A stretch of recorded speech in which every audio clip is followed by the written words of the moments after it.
Only a few years ago, it seemed like Portia de Rossi was always on TV, but where has she been lately? Here's why you don't see her in acting roles anymore.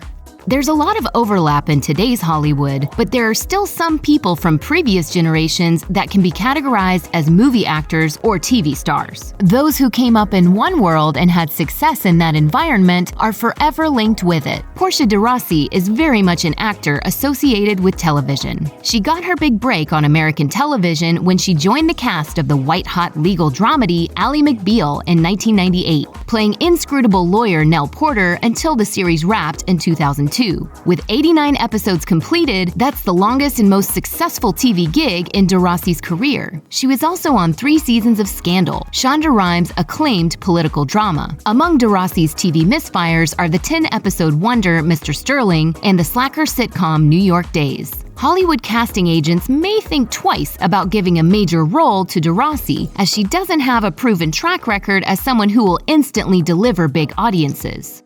If there's one thing that Portia de Rossi's better-known television projects have in common, it's that they were all critically acclaimed and masterminded by unique, visionary creators. In 2003, de Rossi joined the cast of Arrested Development, playing Lindsay Bluth, an extraordinarily self-absorbed daughter of a corrupt housing magnate. One of the first single-camera comedies on American television, the layered, lightning-fast, reference-filled Fox comedy became a hit amongst comedy nerds, TV critics, and awards voters. Its first season scored 100% on Rotten Tomatoes and won the Emmy for Outstanding Comedy Series. The show hung on at Fox for 2 more shortened seasons despite abysmal ratings, and was revived on Netflix years later. In the meantime, de Rossi found a role on another edgy TV series, as soulless executive Veronica Palmer on ABC's surreal, low-rated corporate satire Better Off Ted. Unfortunately, many of de Rossi's shows didn't find big audiences and were quickly canceled. Well, I'm not going to play the blame game with you. In addition to working with David E. Kelley on Ally McBeal, Ryan Murphy on Nip Tuck, and Shonda Rhimes on Scandal, de Rossi teamed up with Bryan Fuller for Mockingbird Lane. Fuller has brought some of the most innovative, beloved, and also short-lived shows to TV, including Dead Like Me, Pushing Daisies, and Hannibal. In 2012, just before the TV reboot and revival craze would grip the small-screen industry, Fuller got the go-ahead from NBC to develop a modern-day retelling of the 1960s sitcom The Munsters. While that show was a silly and goofy high-concept comedy in which the family members were monsters, Fuller's Mockingbird Lane was dark, bloody, and twisted. Opposite Jerry O'Connell as Herman Munster, de Rossi played Lily Munster. Despite the star power, familiar material, and a pilot episode budget of around $10 million, NBC decided not to move forward with Mockingbird Lane.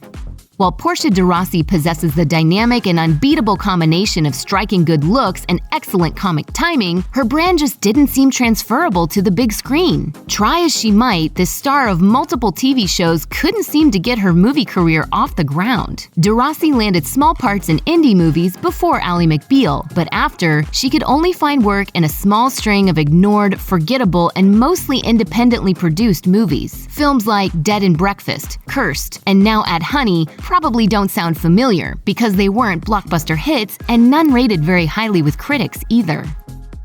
Well, I loved this script, Now Add Honey, so much.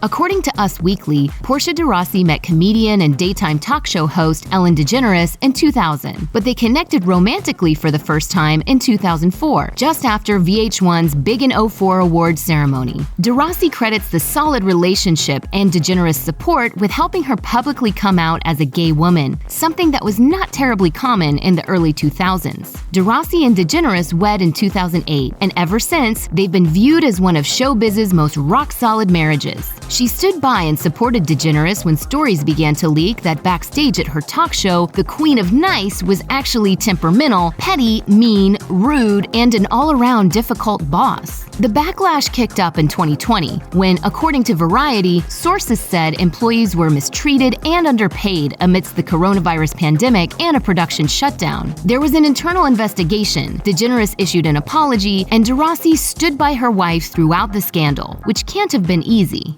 Even if Hollywood casting agents, prominent television series creators, or movie studio executives do want to cast Portia de Rossi in their next big project, they probably aren't likely to secure her acting services because she's done with acting. During a May 2018 appearance on The Ellen DeGeneres Show, de Rossi revealed that she'd quietly retired about 18 months earlier during a recurring stint on Scandal and between seasons of the revived Arrested Development. She recalled, "Shonda Rhimes wrote me off Scandal. It was fine. I called Mitch Hurwitz, who created Arrested Development, and I said, if there is a season 5, I won't be doing it because I quit acting." Hurwitz supported de Rossi's decision, but still put her character in 5 episodes of the show's 5th and final season. True to her word, those few Arrested Development episodes are the final acting projects on de Rossi's resume.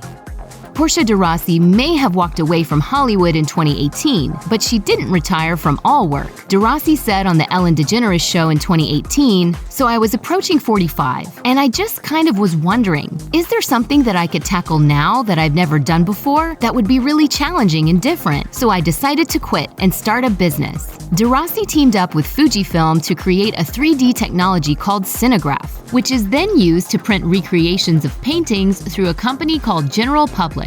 In addition to her high-end art printing business, de Rossi spends a lot of time pursuing charitable causes. The former actor favors animal welfare organizations, including Best Friends Animal Society, the Humane Society, and the Ellen DeGeneres Wildlife Fund. Check out one of our newest videos right here! Plus, even more Nicki Swift videos about your favorite celebs are coming soon. Subscribe to our YouTube channel and hit the bell so you don't miss a single one.